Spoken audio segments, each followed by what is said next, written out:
రాష్ట్రానికి తలమానికంలా ఉంటూ వస్తోన్న Visakhapatnam steel plant విషయంలో కేంద్ర ప్రభుత్వం కీలక నిర్ణయాన్ని తీసుకుంది. ఇప్పటికే ఈ ఉక్కు ఫ్యాక్టరీ ప్రైవేటీకరణ వ్యవహారం రెండు తెలుగు రాష్ట్రాల్లో రాజకీయంగా కూడా చర్చనీయాంశమైన ప్రస్తుత పరిస్థితుల్లో కేంద్రం మరో అడుగు ముందుకు వేసింది. ప్రైవేటీకరణకు రంగం సిద్ధం చేసింది. విశాఖపట్నం ఉక్కు కర్మాగారాన్ని 100% మేర ప్రైవేటీకరించి తీరుతామంటూ గతంలో కేంద్ర ప్రభుత్వం పలుమార్లు స్పష్టం చేసింది. దాన్ని విక్రయించే దిశగా అడుగులు వేసింది. ఈ ఉక్కు ఫ్యాక్టరీ ప్రైవేటీకరణను అడ్డుకోవడానికి విశాఖపట్నం సహా రాష్ట్ర వ్యాప్తంగా పలు చోట్ల ఇదివరకు రాజకీయ పార్టీలు నిర్వహించిన ప్రదర్శనలను గాని ఆందోళనలను గాని కేంద్ర ప్రభుత్వం బేఖాతరు చేస్తూ వచ్చింది. 5 దశాబ్దాలకు పైగా కేంద్ర ఉక్కు మంత్రిత్వ శాఖ ఆధీనంలో ఉంటూ వస్తోన్న స్టీల్ ప్లాంట్ ఇది. ప్రతి సంవత్సరం 7.3 మిలియన్ టన్నుల మేర ఉక్కును ఉత్పత్తి చేసే సామర్థ్యం దీనికి ఉంది.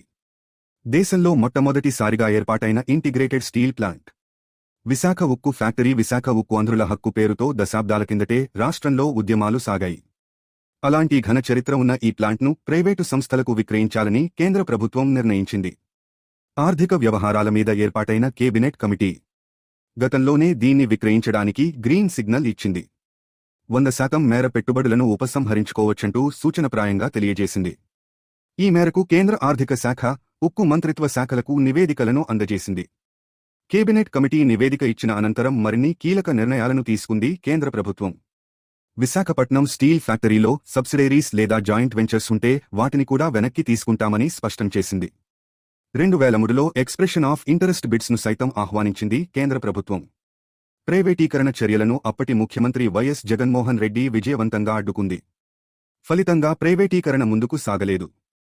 ఇప్పుడు ఏపీలో ప్రభుత్వం మారింది. ముఖ్యమంత్రి చంద్రబాబు నాయుడి సారథ్యంలో రాష్ట్రంలో తెలుగుదేశం జనసేన భారతీయ జనతా పార్టీ సంకీర్ణ కూటమి ప్రభుత్వం అధికారంలో ఉంది. ఈ నేపథ్యంలో ఇక ప్రైవేటీకరణ చర్యలను కేంద్ర ప్రభుత్వం మరింత ముమ్మరం చేసింది. దూకుడు పెంచింది. ఇందులో భాగంగా కేంద్ర ఉక్కు శాఖ మంత్రి హెచ్.డి. కుమారస్వామి ఇటీవలే విశాఖపట్నానికి వచ్చారు కూడా. విశాఖ స్టీల్ ప్లాంట్ కార్యకలాపాలపై సమీక్ష నిర్వహించారు. ఆయా చర్యలన్నీ కూడా స్టీల్ ప్లాంట్ను ప్రైవేటీకరించడానికేననే అభిప్రాయాలు కార్మికుల్లో బలంగా నాటుకుపోయాయి. ఈ నేపథ్యంలో మరోసారి రోడ్డెక్కారు విశాఖ ఉక్కు ఫ్యాక్టరీ పరిరక్షణ సమితి నాయకులు. పెద్ద ఎత్తున ఆందోళనకు దిగారు. రోడ్లపై బైఠాయించారు.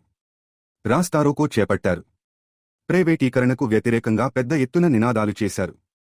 స్టీల్ ప్లాంట్ ప్రైవేటీకరణ చర్యలను రాష్ట్రంలో అధికారంలో ఉన్న చంద్రబాబు పవన్ కళ్యాణ్ సారథ్యంలోని సంకీర్ణ కూటమి ప్రభుత్వం అడ్డుకోవాలంటూ నినదించారు. అయినప్పటికీ వాటిని లెక్క పెట్టట్లేదు కేంద్ర ప్రభుత్వం. తాజాగా విశాఖపట్నం స్టీల్ ప్లాంట్లో మరో బ్లాస్ట్ ఫర్నేస్ మూతపడింది. అన్నపూర్ణ బ్లాస్ట్ ఫర్నేస్ 3ని మూసివేసినట్లు ది హిందూ వెల్లడించింది. ఈ మేరకు ఓ కథనాన్ని ప్రచురించింది.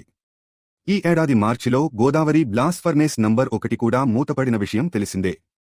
ఉక్కును ఉత్పత్తి చేయడానికి అవసరమైన ముడి వస్తువులు, బొగ్గు, ఇతర పరికరాల సరఫరా చాలినంతగా లేకపోవడం వల్ల అన్నపూర్ణ బ్లాస్ట్ ఫర్నేస్ను మూసివేసినట్లు తెలుస్తోంది. ప్రస్తుతం అందుబాటులో ఉన్న బొగ్గుతో ఒక్క బ్లాస్ట్ ఫర్నేస్ కృష్ణ ఒక్కటే పనిచేస్తోన్నట్లు ది హిందూ తన కథనంలో పేర్కొంది. ప్రస్తుతం ఉన్న బొగ్గు నిల్వలు కూడా 5-6 రోజులకు మించి ఉండబోవని సమాచారం. ఈలోగా కొత్తగా బొగ్గు సరఫరా జరిగితే ఈ బ్లాస్ట్ ఫర్నేస్ కొనసాగుతుంది.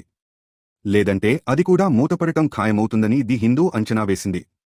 దీనితో విశాఖపట్నం స్టీల్ ప్లాంట్లో ఉత్పత్తి పూర్తిగా స్తంభించినట్టవుతుంది.